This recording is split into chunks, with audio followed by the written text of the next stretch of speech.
Hello hi friends, welcome to my channel. ఈరోజు మా వారు నాకు దొండకాయ కర్రీ చేయడం రాదంట, తన స్టైల్లో చేస్తారంట. చూద్దాం ఎలా చేస్తారో.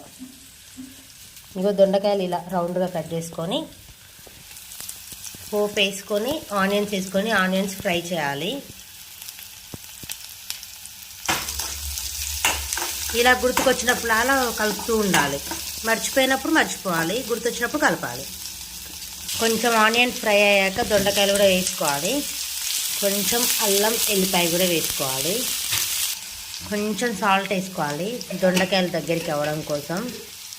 మీకు గుర్తొచ్చినప్పుడు కాదు, మాకు గుర్తొచ్చినప్పుడు మేము కలుపుతూనే ఉంటాం.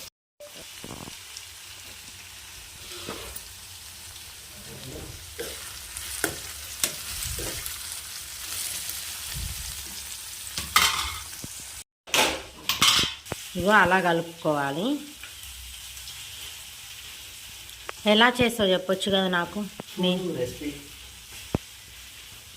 దొండకాయ కర్రీనా ఫ్రైయా? అంతే అంటావు. నేను చేసేదాన్ని కదా.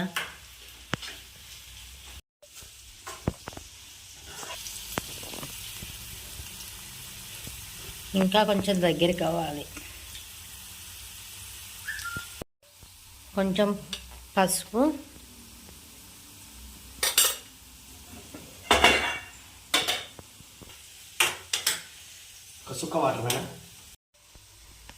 ఒక స్పూన్ సరిపోతుందా కారం?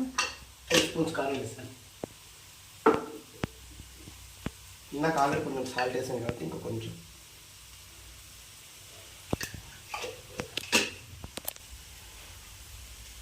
ఏంటిది అది? ధనియాల పొడి కొంచెం. ఓకే.